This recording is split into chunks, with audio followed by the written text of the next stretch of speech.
Hi. All right. I want to talk about something super important: travel scams. So, anyone who has heard anything about my travel stories is that it contains, unfortunately, some mention about travel scams. But I want to prepare you. Don't, even if you do fall victim to a scam, don't let it ruin your entire trip.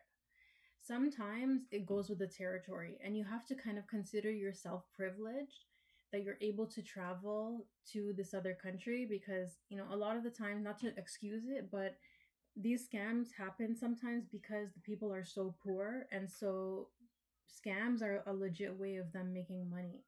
And like, this doesn't excuse it, of course, but this helps to explain why it happens. So, that being said, I want to start talking about a scam that I read about and I actually encountered in New Orleans. So sometimes the people will drop shoe polish on somebody's shoe. Usually it's a guy, if they have those type of shoes that look like it could be polished, and they start polishing your shoe and then they force you to pay them after. Another one, this was the one I actually experienced, is the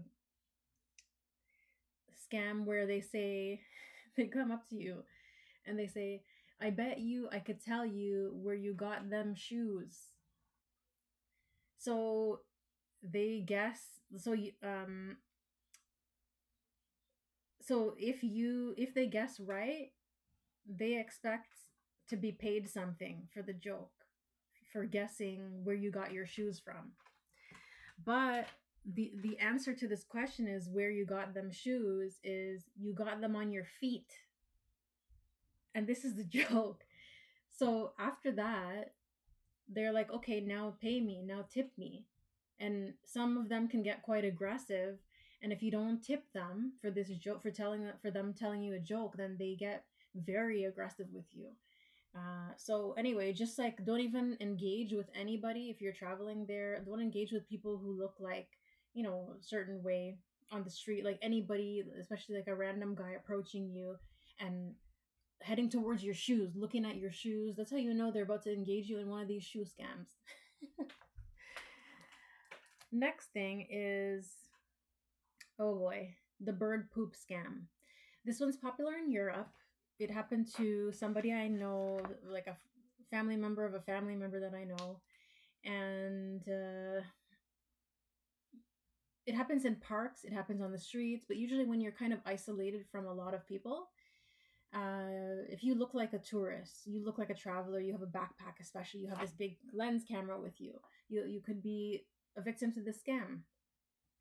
Usually they approach people with backpacks. So what's going to happen is you're going to be near a tree. There's going to be apparent bird poop that's falling from the sky, it seems, and it's going to land on your bag. And then there's going to be a good Samaritan around the corner who saw what happens, and they're going to rush to you with some tissues, and they're going to give you tissues to wipe off your clothing, to wipe the bird poop off your clothing. And then meanwhile, they're going to grab your bag and start wiping down your bag, and at the same time slipping their hand inside and grabbing your whatever valuables. Uh just like, be aware, this is very classic. Same thing goes for, like, if they spray, like if somebody sneezes or like coughs or like, there's people who pretend to, I don't know, like, spit on you by accident. They're aiming for the floor, but then instead it gets on you. And so the same thing, they start wiping you down, but what you do is you say no thank you and you walk away. Don't let anybody touch you. Another one that happened, like, it happens a lot in Barcelona, especially to men. There's these very attractive ladies walking around with billboards, and not billboards, clipboards, and they're taking surveys, or they're taking a sense of, they're doing a survey, I don't know, they're doing something. This particular guy who I had known fell victim to the scam, and he said that this woman approached him in the center of Barcelona in a very popular area, very touristy area, and she wanted to have him sign a petition against some type of child trafficking or something. And so when she was engaging him, and of course she's flirting with him at the same time, she's like, "Oh, well, I need to see your identification to make sure that it matches with your name here that you wrote." So he pulls out his wallet from his pocket and he has it in his right hand, and gets his ID and he's holding the wallet still in his right hand. Hands her the ID, and then she starts engaging with him further. "Oh, so you're from so and so country? Oh," and then flirting. Meanwhile, her accomplice is around his back and took the wad of cash out of his wallet with probably a tweezer or some tool that's very easy to grab the cash with. And he noticed this after it happened. He went back to that same square to go and look for the people because it was a group of women, and he noticed that he sat there for hours eyeing these women because he knew that they were doing the same thing to people. And then eventually they crowded together and started staring at him because they knew like they were caught, but he couldn't prove anything, right? When these things happen, you really need to go to the tourist police or the police station. You need to make a report. Do not leave if you fall victim to a scam. Doesn't matter what type of scam it is. It's very important that you report it, and you can report it to travel websites and guides. When I encountered scams, I reported it to the Lonely Planet travel book and to Brad Guide, and I think another one, I don't know, something else. But sometimes, like, if you only report it to police, the governments of these countries, of course, out of their own interest, will not publicize it. But if you publish this on the internet, get the word around so that people know what they're getting into by traveling certain places. Regarding Uber, sometimes Ubers will show up and then want you to pay them cash and say, "Oh no, if we go through, the Uber, it's gonna take too long to get access to the money. I need money now. Can you pay me cash instead? Can you cancel? Can you change the method of payment to cash?" Right? And you can't do this during the ride. So then sometimes they get away with getting money in two different ways. With Uber, also, sometimes they'll cancel the ride when they pick you up, and then they'll demand cash from you when you're already in the car and at your destination. So make sure when you're on Uber that you're seeing that the ride is still active and you're seeing the route that you're going. In Uzbekistan, okay, Uzbekistan is such a great travel destination, and unfortunately the cost of living there for the local people, it's like they don't make a lot of money. Okay, they make peanuts. So I understand why foreigners are targeted, and this is not making a generalization about Uzbek people, but I encountered a lot of scams over there, mostly involving restaurants. So what happened countless times is I was in Tashkent at one of the most popular places to eat that also has live performances. It's a really cute inside, very well known place in the capital of Uzbekistan. And they groom you. So they're giving you free dessert. They give you free drink. They give you free fruits so that you're disarmed. So a lot of people don't check their bill after. But when I checked the bill, they charged for multiple steaks, which were not ordered. And then when the person was confronted about it, they're like, "Oh, it was a mistake." But when I went on Google reviews to look at the reviews of the restaurant afterwards, I saw this happen many times. And this is why it's a good idea to check the lowest Google reviews for an establishment before supporting them, to see, before you go to these places when you travel. I make it a point to always leave a Google review if I've experienced a scam. Even if it was an accidental scam, like she said, like the person said, "Oh, it was an accident," I still write it down. I still write it because if it's a pattern, it's obvious it's not a scam. Check your receipts always. When people are on vacation, a lot of the times they're just like, they want to be free spirited. They don't want to be like counting money. They don't want to be concerned about that. But even if you're not concerned about money, it's the principle.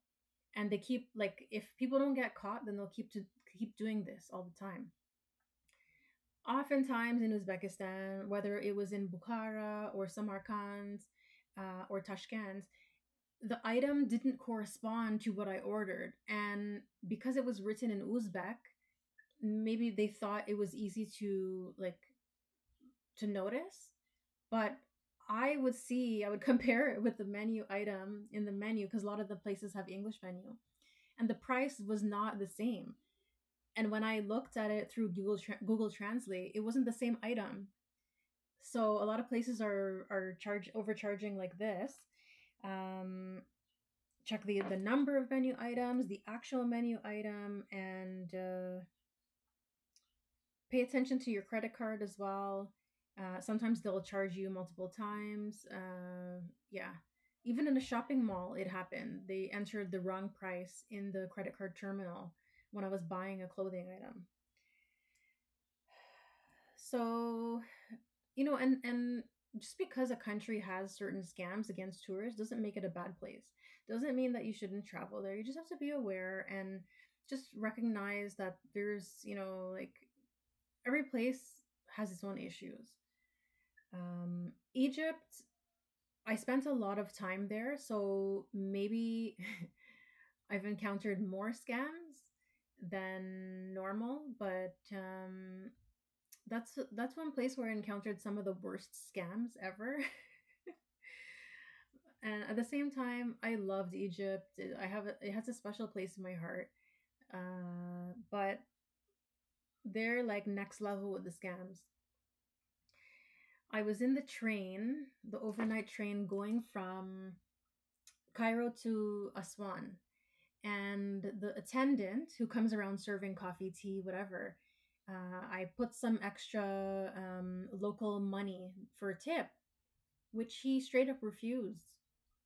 And people over there, they're quite bold with the way they scam you. They'll like scam you to your face, and like they know that you know, but they'll still do it anyway.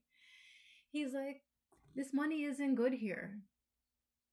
I said, "What do you mean? This is local Egyptian currency." He's like, "Yeah, but I need dollars. You have dollars?" I said, "I'm not American, so I don't have dollars. Sorry. Do you want this money or do you not want it?" He took it, but he was obviously not happy. That's like one of the non-aggressive scams, I would say. That's very, very minor. I had to start with something low and then work my way up. The most nonsense scam in Egypt, or one of them, was when I was at a restaurant and then I wanted to change the table halfway through the meal.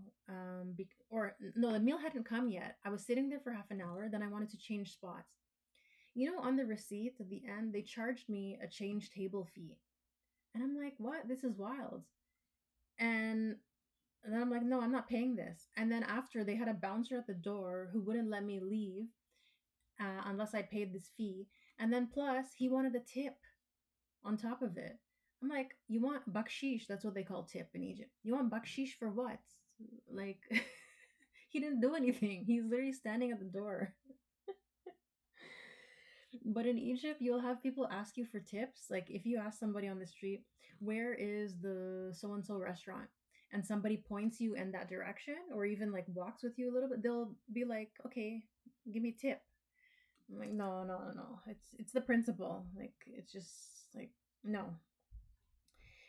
Um, the worst, the most annoying scam was in Luxor.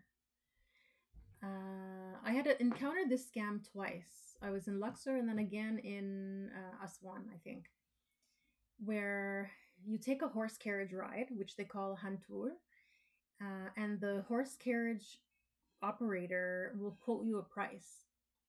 But when he quotes you the price, it's a price for one person.